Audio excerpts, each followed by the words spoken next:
Hello hello friends, అరుస్తున్నానా? Sorry, మెల్ల మాట్లాడుకుందాం. ఈ రోజు డాకు మహారాజ్ గురించి మాట్లాడుకుందాం అనమాట. సో ఆ సినిమాలో ఇప్పుడు బాలయ్య బాబు గారు, ప్రజ్ఞ గారు, ఊర్వశి రావుట్ల గారు అండ్ ఆ చిన్న పాప అండ్ మన Sitara productions and director Bobby Kolli garu, వీళ్ళ గురించి మాట్లాడుకోవాలి. మెయిన్ గా సినిమాకి మెయిన్ పిల్లర్స్ అయితే వీళ్ళే అనమాట. బాబీ డియోల్ గారు కూడా ఉన్నారు కానీ బట్ చెప్పాలంటే అంత అంటే తెలుసు, చాలా మందికి తెలుసు బాబీ డియోల్ గారు, కానీ ఈ సినిమాలో ఆయన యాక్టింగ్ అంత స్కోప్ ఇచ్చినట్టు అయితే అనిపించట్లేదు నాకు. అండ్ ఇంకా చెప్పాలి అంటే ఈ సినిమా మనము ఒకటి అనుకుంటే ఒకటైంది. అంటే స్టోరీ మనం ఎవరము ముందే ఇట్లా వాటర్ గురించి ఇలాగని గెస్ట్ చేయలేకపోయాం అనమాట. లైక్ ఈ సినిమా స్టోరీ మనం గెస్ట్ చేయలేదు ముందే. అండ్ ఇంకా చెప్పాలంటే బాలయ్య గారి క్యారెక్టరైజేషన్ మనం ఒకలా ఊహించుకుంటే ఇక్కడ ఇంకోలా ఉంది, ఒక గవర్నమెంట్ ఆఫీసర్ ఇదంతా. సో బాలయ్య గారి క్యారెక్టరైజేషన్ రాసుకోవడం కానీ అండ్ ఇందులో మనము ఇద్దరు హీరోయిన్స్ అనుకున్నాము, ఇద్దరు హీరోయిన్స్ కాదు, ప్రజ్ఞ గారు లాస్ట్ వరకు బతికే ఉన్నారు. ఇలాగా మనకి కొన్ని కొన్ని ఎలిమెంట్స్ అనేవి మనకి కొత్తగా అనిపించాయి. అంటే మనం కొత్తగా అంటే చెప్పాలంటే మనం ముందు గెస్ట్ చేయలేదు, అక్కడ మన సినిమాలు చూసిన వెంటనే తెలుసుకున్నాం కాబట్టి మనకి కొంచెం కొత్తగా అనిపించినాయి అనమాట ఎలిమెంట్స్ అని. కానీ మనకి ఏంటంటే సినిమాలో కొంచెం మనము ముందే గెస్ట్ చేయొచ్చు, ఇలాగా జరుగుతుంది ఇలాగ జరుగుతుంది అని. అండ్ మనకి మెయిన్ ఈ ఎవరు కలెక్టర్ కలెక్టర్ గారు కూడా మంచి క్యారెక్టర్ పోషించారనమాట ఇందులో.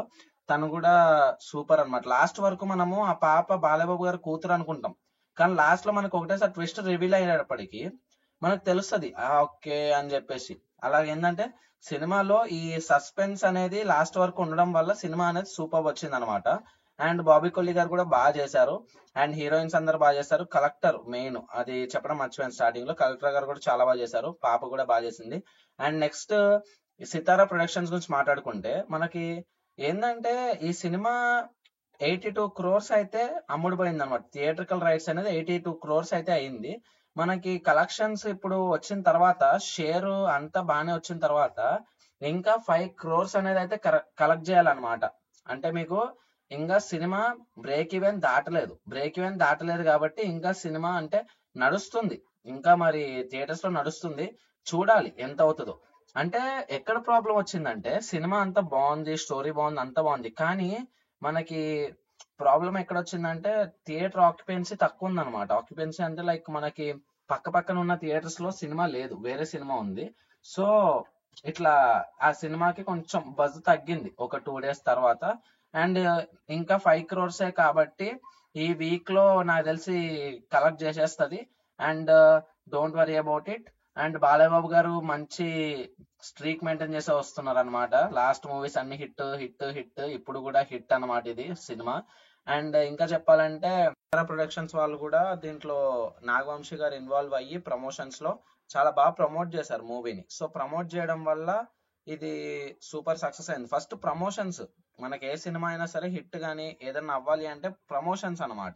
అదనమాట సినిమా అయితే ఇలా జరిగింది. అండ్ ఇంకా మనకి చాలా మందికి డౌట్, బ్రేక్ ఈవెన్ అంటే ఏంటి బ్రో, వాళ్ళు ఎక్కువ నెంబర్స్ వేసుకుని క్రోర్స్ ఇంత కలెక్ట్ చేసింది అంటున్నారు కదా బ్రో, ఇదంతా ఏంటి అసలు? బ్రేక్ ఈవెన్, థియేట్రికల్ రైట్స్ అంటే ఏంటి, షేర్ అంటే ఏంటి, ఇవన్నీ తెలియదు చాలా మందికి. సో నేను ఇవన్నీ కలిపి అసలు ఏంటి ఆ విధానం ఏంటి అనేది నేను మీకు ఒక లాంగ్ వీడియో చేసి పెడతాను. అందరు సబ్స్క్రైబ్ చేసుకుని గంట సింబల్ కొట్టుకోండి అండ్ ప్లీజ్ లైక్ మర్చిపోకండి. Thank you, love you guys.